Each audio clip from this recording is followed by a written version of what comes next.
Welcome to Audiobook.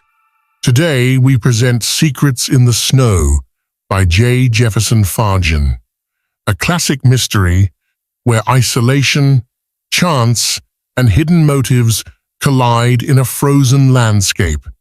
Set against a relentless winter, this story draws you into a world of suspense, quiet danger, and unanswered questions. Sit back, listen closely, and let the mystery unfold. Secrets in the Snow by Jefferson Farjeon. The Christmas Eve. Motor coach stopped in the middle of nowhere. Rubbing steam from her window, Janet looked out into a whirling white wilderness. She could not see any sign of town or village, and nobody got in and nobody got out, saving the conductor, who had vanished the moment the coach had come to a halt. "Is anything wrong?" she asked the untalkative man next to her.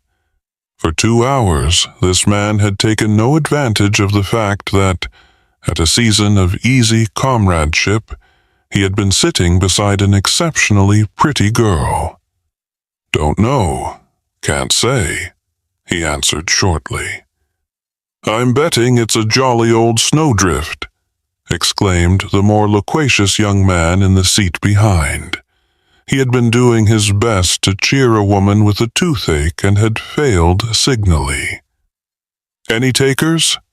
The bet was not accepted, which was a misfortune for him, since his guess proved accurate. In a short while, the conductor returned with a gloomy face to report that the road was blocked. "There's snowdrifts as big as St. Paul's," he added. "Got to go back for help." The untalkative man jumped up. "That doesn't suit me," he grunted. "I was getting out at the next stop anyway." "So was I," said Janet. "You're not going to West Metten by any chance?" He hesitated, then murmured, "That direction," and the next moment was outside. "Well, wait a minute," exclaimed Janet, seizing her suitcase. "That's my direction, too."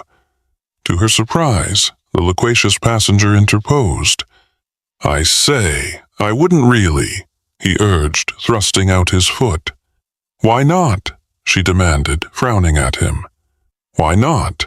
Well, just look at the weather," he replied. "You'd better wait here.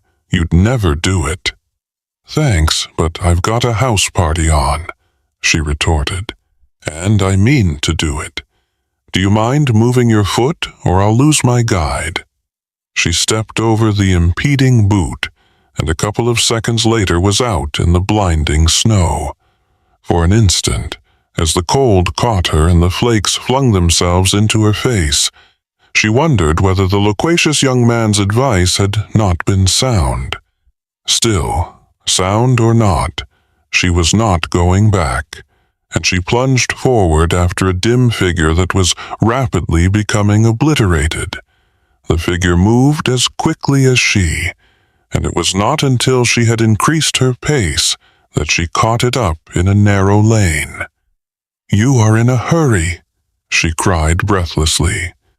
The pursued one turned, and his expression, a mixture of surprise and annoyance, was not complimentary. "You said you were going to West Metten," Janet explained. "So I thought we might walk together. I don't know the way." "I said I was going in that direction," the man corrected her. "But you didn't mention that you loathed company." "Don't worry, I'll keep behind," she shot back, incensed by his rudeness. He regarded her fixedly for a few seconds, as though sizing her up. Then he said in a slightly changed tone, "Let me advise you, young lady, to keep well behind. Otherwise, you may walk into more trouble than you've just come from." "Really? Really? What sort of trouble?" "Curiosity killed the cat." "Only I don't happen to be one." He smiled rather grimly and responded, after a moment's consideration, "Very well. I'm on a Scotland Yard job, and there may be some rough stuff coming along." He patted a side pocket suggestively. The weather chose this moment to create a diversion. A sudden wind drove a flurry of snow viciously into her eyes, and her suitcase slipped from her cold fingers. She stopped to regain it, stumbled, and took a soft fall. When she had picked herself up, she found herself alone. And policemen are supposed to be polite, she thought. Well, if I've lost my guide, I've still got his footprints. They ran down the virgin carpet of the lane till they were lost in the white, kaleidoscopic mist. She began to follow them, but stopped almost at once. "It's funny," she murmured. "Two sets of prints. Who are the others?" Both sets of prints were very recent. Of that there was no doubt. With fresh snow falling all the while, old marks soon ceased to be, and new marks had but a short life. Moreover, before she had overtaken the Scotland Yard man she had been following, only one set. Yes, but if that was so... She gave it up and hastened down the lane. The lane turned and twisted. The footprints became less and less distinct. That meant that those ahead of her were outpacing her, and that the length of time between the reaching and the making of the marks was increasing. They must be in a hurry, she reflected, as she accelerated. Presently, near a snow-covered barn, one set faded out completely. She had met nobody, and there were no signposts, so all she could do was to follow the remaining set and hope heaven would be kind to her. The joy of Christmas was fast oozing away. She was wet and shivery already. She regretted that she had not taken the advice of the idiotic young man. Yes, he had been idiotic. The scraps of conversation she had overheard behind her in the coach had, in Shakespearean terms, written him down an ass. Yet, as he had tried to dissuade her and had impudently stuck out his boot, there had been something not unpleasant in his ingenuous blue eyes. Perhaps, if a man were born a fool, he could not help it. She found herself walking mechanically. She had a sensation that if she stopped, she would stop for good. She was growing colder and colder. Her feet had become two lumps of squelching numbness, and tiny streams of chilly moisture were running down her neck. Then the worst happened. The last footprints faded out, and she reached a fork where the lane divided into two. Now, what? She asked herself.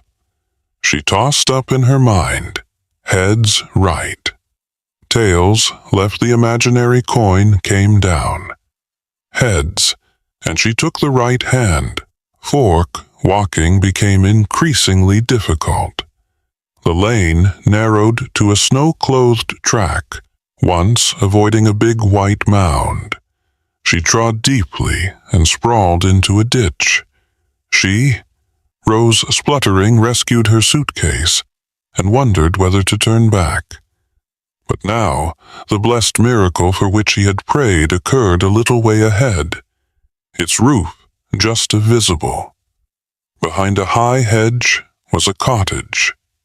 She staggered towards it as a spent man stagers towards the oasis in the desert. The small gate in the hedge was closed, but the door of the house was open without hesitation. When her knock failed to produce any response, she walked. In the sight that met her gaze was as welcome as it was unexpected. On a small table by a smaller fire was a pot of tea. A sorceress cup was half filled with milk, less fluid, A chair near the table was at an untidy angle, and on the floor was a large bade, its metal moist. But if the last items were less welcome than the first, in that quick initial glance, the tea towered above everything. But for these frugal signs of a me, and the open front door, the house seemed unoccupied. It had a musty, closed-in smell, and dust was everywhere. Anybody at home, she called only her. Echo answered her. She walked to the table. The tea in the cup was still hot. The spade on the floor was still wet. She glanced towards a door. At the back of the room was ajar, about to call again. She paused. Her ears, grown acute through tension, had caught a sound on the other side of the door. At first, she could not decipher it. Then, as it was repeated with a sort of jerky regularity, she guessed what it was. It resembled the breathing of a short-winded ghost, but she did not believe in ghosts. "Are you coming in, or shall I come out?" she asked, adopting bold tactics. In a moment or two, the door moved and a head peered in cautiously. It was not a prepossessing head. Small, pale, with straw-colored hair, a flat nose and eyes that did not agree. It came around the door like a bad joke. For a few seconds, beauty and ugliness stared at each other, and then the heads inquired in a husky voice, "Who are you? My name won't interest you," answered Janet. "But my condition. May, if you've a heart, I'm cold and peeping, and I've lost my way." "Have you blinked the head? Yes, I've got art, but it ain't as strong. You gave me a proper scare. I'm sorry. May I know who you are?" "Me? Oh, caretaker." Now he entered completely from the look of his shabby suit. He did not earn a high salary for his job. I was just having a cup of tea. His eyes fixed themselves on the spade after doing a bit of snow shoveling. "Mike shot? See? I dropped the spade when I heard you coming. Did you think I was a ghost?" He smiled queerly. He was a horrid little fellow, but Janet found herself feeling rather sorry for him. "That's right, miss, being alone in an empty ass gives you the creeps. Especially at Christmas, that's right, ain't it?" He looked at her earnestly. "This ass is AED. I wouldn't recommend nobody to stay here at the present moment. I'm not in a mood to be particular," she pointed out. "Oh, see, where you trying to get to? West Mertin, never heard of it." He saw the astonishment in her eyes and added hastily, "See, I only been caretaker here a couple of days. You better ask someone else." "Thank you. Who?" He scratched his head. "Listen," she went on to her unsatisfactory host. "I don't want to trouble you, but I'm really in a frightful mess. If I can sit by your fire and dry myself for 10 minutes, and if you could let me have just one cup of tea from that pot, I'll give you a jolly good Christmas present." She produced from her sopping bag a dry 10-shilling note, and the caretaker's eyes gleamed. "And if you could add a towel," she said with sudden inspiration, "and could give me those 10 minutes to myself, I might turn this note into £1. 1! Oh, it's a go!" exclaimed the caretaker, and dived back into the kitchen. In a few moments he reappeared with an empty cup and a roller towel. "I found this hanging up. I hope it'll do," he said hoarsely. the cups clean and near. "Any chance of a drop of milk?" she asked. He shook his head. "Sugar." "Sorry, miss. See? I ain't started ordering things proper yet," he explained. And the bloke. "What engaged me didn't leave no stores, only the tea. But there's plenty of that in the pot, so out yourself, miss, and you can have half an hour if you like, while I goes on with me digging." He seized the spade and ran out of the room again. She heard his hurried footsteps fading away across a floor. She gazed after him with a little frown, trying to quell disturbing thoughts. Of course, it hasn't really been shopping weather lately, she reflected. But if you've been here for 2 days, Mr. Caretaker, have you been living entirely on teas? And whose ghost did you expect to walk in on you? Well, these things were nothing to do with her.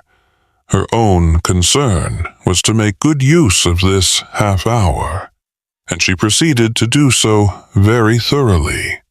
Her first action was to lock the doors of the parlor to ensure privacy.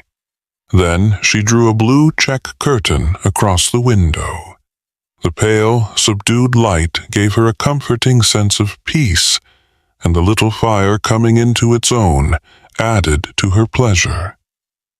Secure against interruption, she took off her wet coat and slipped out of her dress, almost purring with pleasure, as the warmth of the fire caressed her bare arms.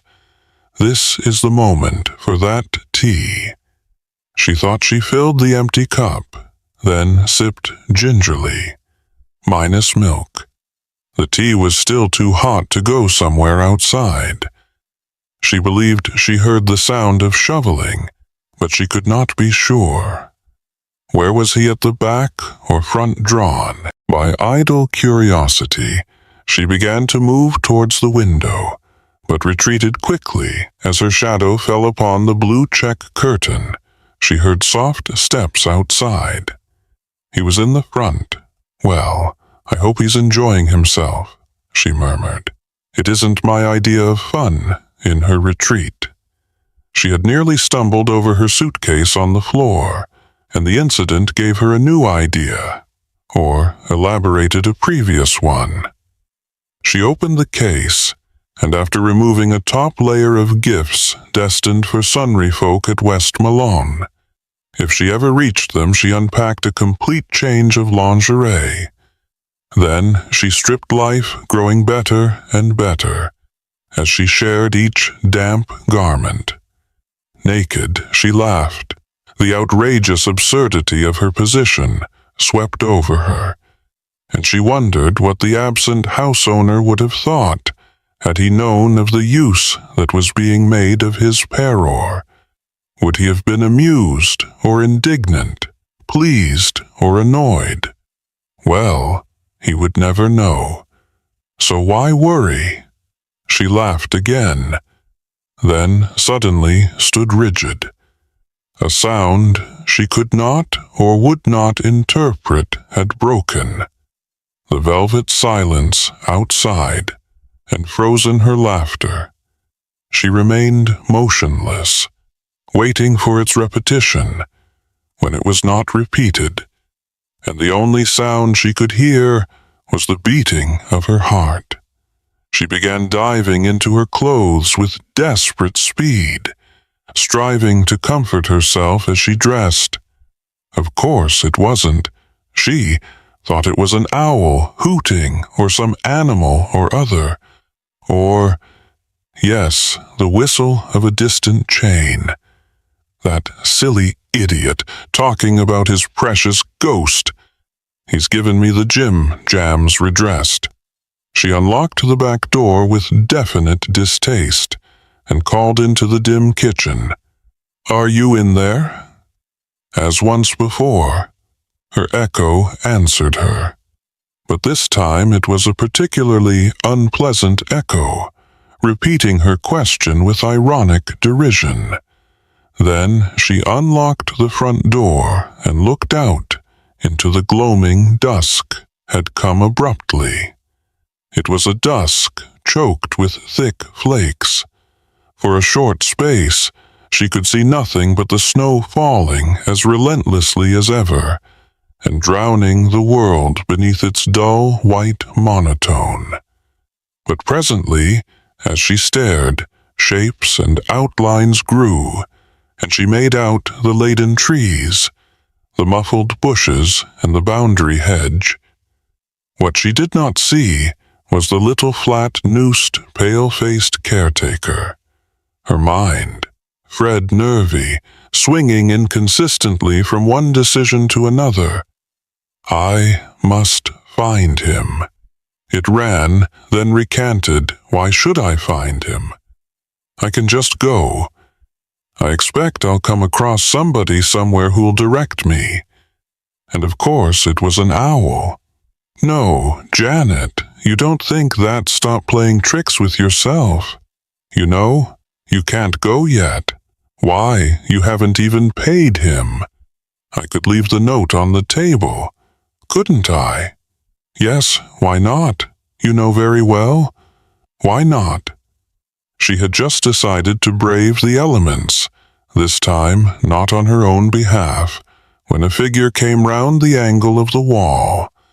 At first, she thought it was the caretaker, and she breathed a sigh of relief.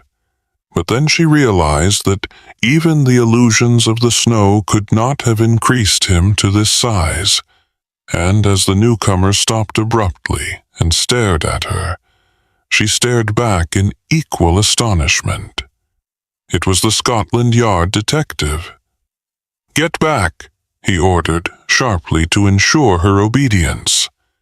He advanced and thrust her back unceremoniously into the room. Then he entered after her, glanced quickly around and closed the door behind him. "How did you get here?" he demanded, her NSE nerves on edge. She was not in a mood for cross-examination, and she retorted, "How did you? You seem to be a very disobedient young lady." He frowned. "I think I advised you not to follow me, since I seem to have got here first," she returned. "I suppose you're quite sure you haven't followed me. And what right have you to call me disobedient? I'm not under your orders," he apologized impatiently. "Forgive me, but you'll recall I told you I was on a job, and perhaps if you're more polite I can help you with the job.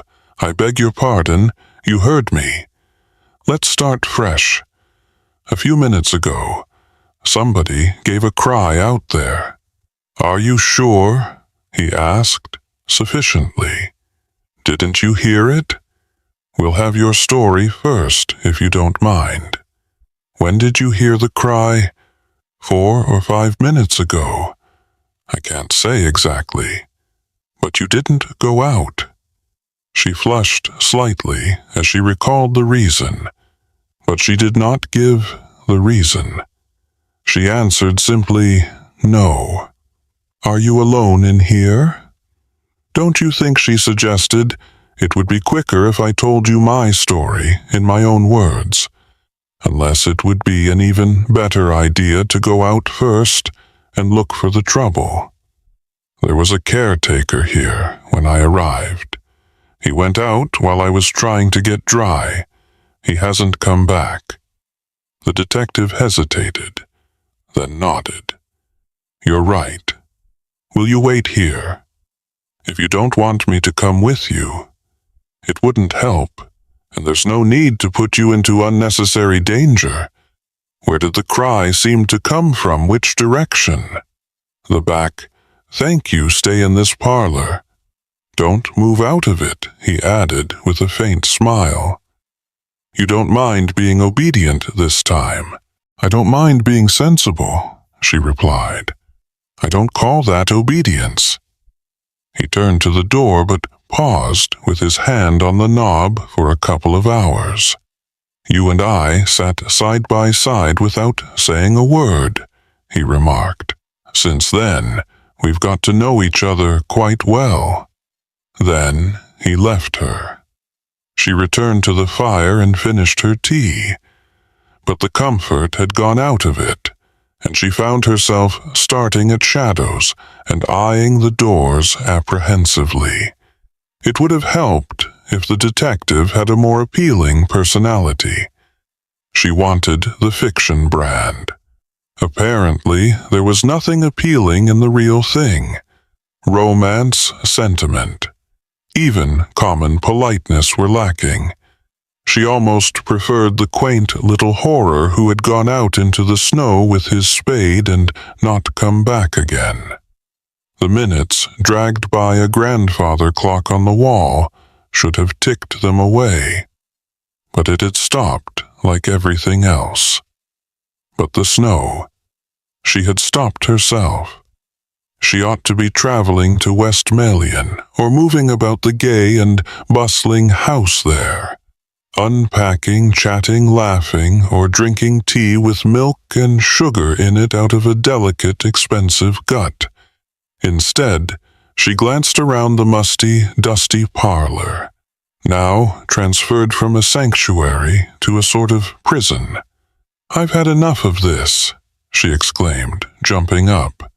"Suddenly, I'm going to have a look for myself." The front door opened and the detective returned. "Turned still here," he observed superfluously.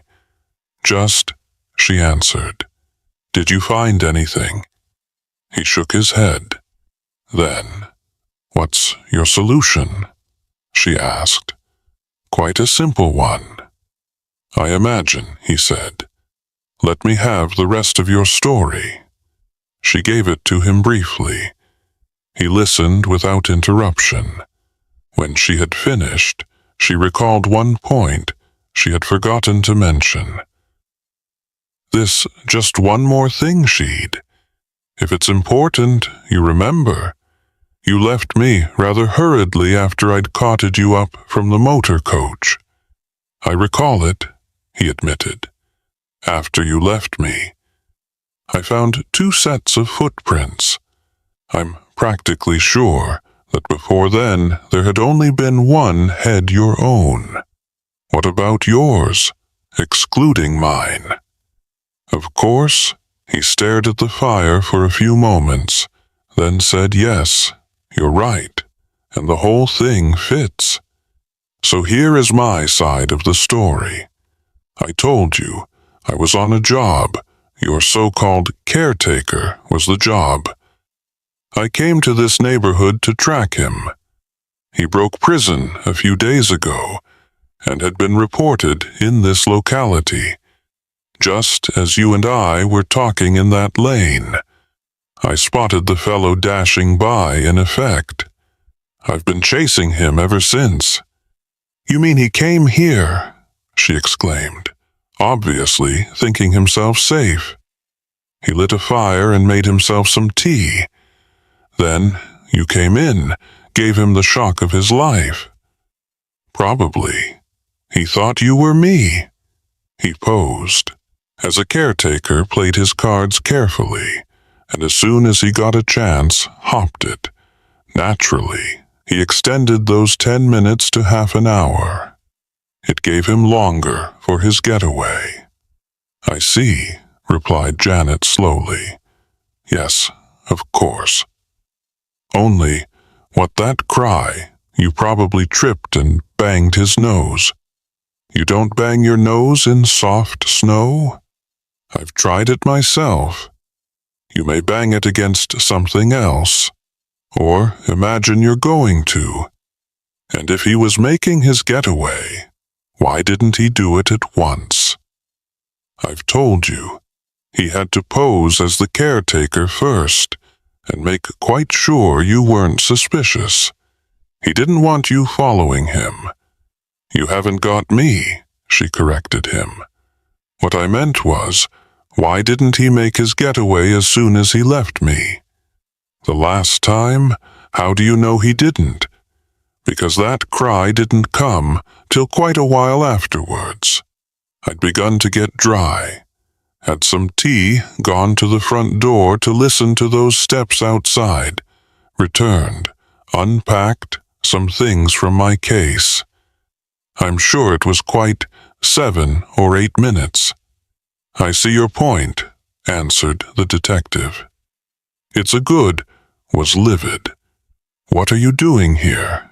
She answered, astonished at the steadiness of her voice. And how do you explain that she did not have to point to the snow-covered shape on the ground? His gaze followed hers. I didn't tell you. I didn't want to frighten you. He rasped. He was digging, and he fell on his spade, cracking his skull. Why are you digging to find out why he was? What silly ideas have you got into your head? She faced his challenging eyes. Shall I tell you? Do you dare? He seized her wrist and held it, Cruy. I suppose you're trying to impress me with your strength, she said with scorn in her voice. But isn't that a bit superfluous? You got a heavy spade and evidently know how to use it. She regretted her remark immediately afterwards, for in a sudden mad frenzy he raised the spade, and she knew it was not the first time he had raised it so that afternoon. But the next moment, the implement dropped harmlessly to the ground, and the man himself dropped too, with a shout of, "Pain! Put your hands up!" Benson said a quiet voice behind them, "Or the next one won't be in your foot." Janet turned weakly. It was the Laqua young man from the coach. The man on the ground glared helplessly, then eyed the order. As the newcomer advanced, a pair of handcuffs clicked. After that, the young man stooped to the mound, brushed aside some of the snow, and stared for a long while at what lay beneath. "I see you got Smith," he murmured. "That damn double-crosser," muttered. "Benson, you talked too much, eh? Before he was let out. Smart, aren't you? And so you broke prison to try and race him to the spot. And you were the AL. So, Ran, sneered Benson, who nevertheless appears to have won the race. The young man pointed out, "Well, Benson, let's have it. Which have you dug up the necklace you buried before you were caught for the West Metten robbery? You or Smith?" Benson moistened his dry lips. "I didn't talk then," he growled, "and I'm not talking now. No. Well, I don't expect it matters. The reason I didn't settle you in the coach was because I wanted you first to lead me all the way. And the only mistake I made," he added, turning to Janet for a moment, "was to show myself too soon in that lane. When you were talking to him, you remember, I tried to dissuade you from following him, didn't I?" "You did," she answered. "I suppose it was you who caused him to vanish so suddenly, and who made that second set of footprints." "Yes, when I vanished after him," smiled the young man, "but he was too quick for me. That time lost him for half an hour." Addressing Benson again now, without the smile, he went on, "Come along. I gather you've been busy a little way off. Let's see what you've been up to, or got down to, picking up the spade."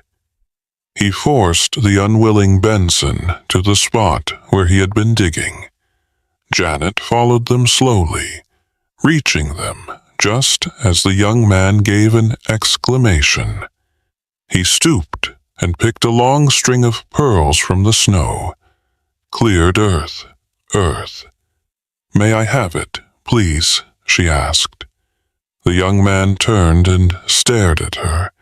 Even the handcuff they forgot for a moment, the injured foot he was nursing. "I'm spending Christmas at the house where that robbery occurred," she explained, "and I'd rather like to give my hostess her necklace as a present." But the young man, after looking at her oddly, shook his head and became unprofessionally human. "For 2 hours," he said, "I have had the tantalizing experience of sitting behind the back of your head. If you don't mind, I think I'll give your hostess her necklace myself tomorrow morning, using it as the means to a frontal introduction." The unprofessional moment passed, he added, gravely. "Meanwhile, since the snow is stopping, perhaps you'd better continue with your pleasure while I continue with my business." As Janet resumed her way, this time in the right direction, by all the laws of logic, she should have been thinking of an extremely interesting young man with whom, on the tomorrow, she was to renew her acquaintance. Instead, she found herself dwelling on a mound of snow and a miserable, pathetic little fellow with a squint for whom no morrow would. So that was Secrets in the Snow, written by J. Jefferson Farjeon. If this journey through intrigue, hidden motives, and understated suspense kept you listening, stay with Audiobook for more classic detective tales, timeless crime stories, and forgotten literary gems that deserve a new audience. Your support helps preserve and share these powerful stories with listeners around the world. Subscribe, explore our other audiobooks, and return whenever you crave atmosphere, mystery, and storytelling that lingers long after the final word.